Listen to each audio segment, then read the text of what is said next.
नमस्कार दोस्तों, welcome to our channel employ benefits explain. आज के इस वीडियो में हम बात करेंगे पीएफ विड्रॉल रूल्स 2025 के बारे में। बहुत से एम्प्लॉयज़ को कंफ्यूजन है कि लेटेस्ट पीएफ विड्रॉल में क्या है। सबसे पहले जानते हैं पीएफ विड्रॉल कब कर सकते हैं, न्यू रूल क्या बोलते हैं पीएफ विड्रॉल के लिए, कितना अमाउंट तक पीएफ विड्रॉ कर सकते हैं, 75% या 100%, फॉर्म 19 एंड फॉर्म 31 क्या होता है पीएफ में, क्या टैक्स डिडक्ट होगा पीएफ विड्रॉल में, मेजर रीजंस क्या है रिजेक्शन होने का।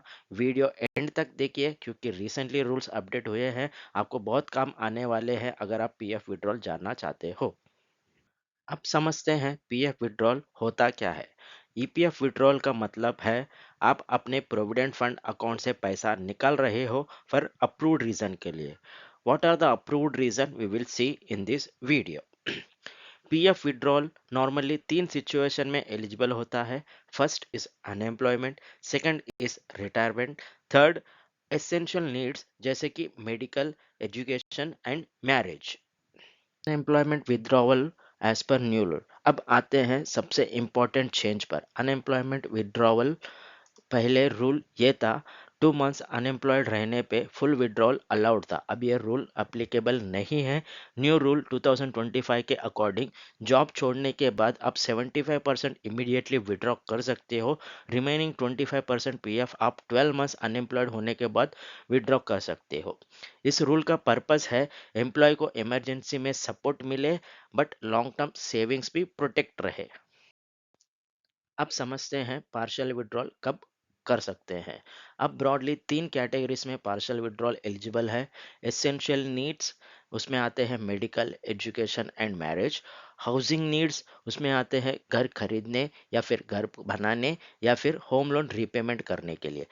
और स्पेशल सिचुएशंस में आते हैं इमरजेंसीज लाइक एम्प्लॉयज स्ट्राइक करना, कंपनी बंद हो जाना या फिर कंपनी ने एम्प्लॉय को जॉब से निकाल देना और डिसेबिलिटी।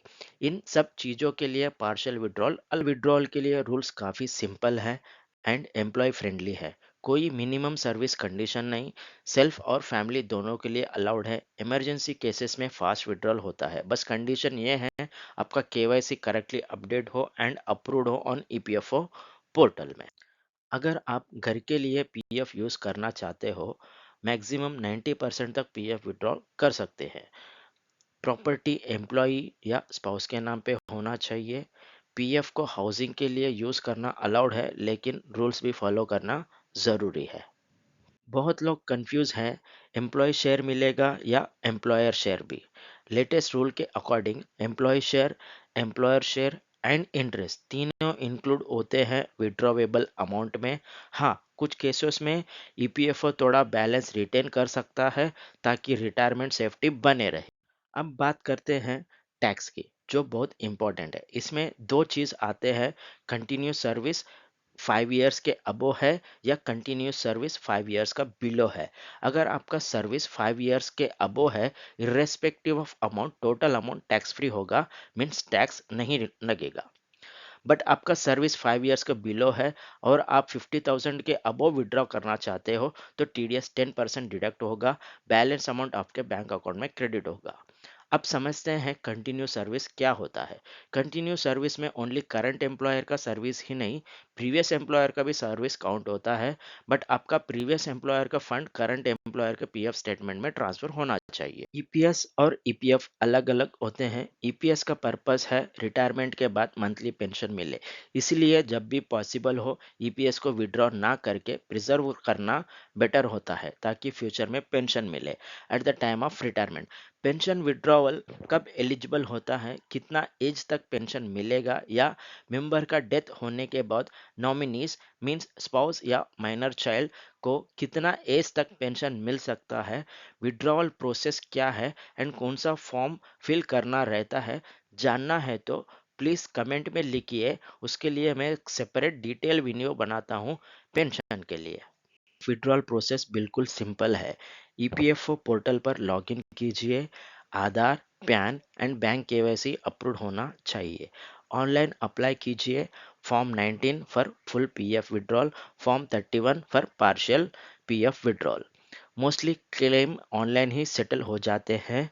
अगर आपको PF withdrawal step by step process चाहिए, कमेंट में बताओ, वो भी वीडियो में मैं डिटेलली एक्सप्लेन करता हूँ for PF withdrawal. Common reason for rejections, अगर आपका क्लेम बार बार रिजेक्ट होता है, रीजन यूजुअली यही होते हैं। First, insufficient service. Second, KYC approve नहीं होना। थर्ड, एम्प्लॉयर ने डेट ऑफ एग्जिट अपडेट नहीं किया हो। Fourth, bank name versus UAN name में मिसमैच हो। इन चीजों को पीएफ विड्रॉल इनिशिएट करने से पहले ही अच्छे से चेक करो ताकि ईपीएफओ द्वारा पीएफ विड्रॉल रिजेक्ट ना हो। अगर आपको पीएफ, सैलरी, टैक्स या एम्प्लॉय बेनिफिट्स रिलेटेड कोई भी डाउट है, कमेंट्स में लिखिए, सबको मैं पर्सनली रिप्लाई करूंगा। वीडियो पसंद आया है तो लाइक करें, शेयर करें, एम्प्लॉय बेनिफिट्स को सब्सक्राइब करें। मिलते हैं नेक्स्ट वीडियो में। Thank you.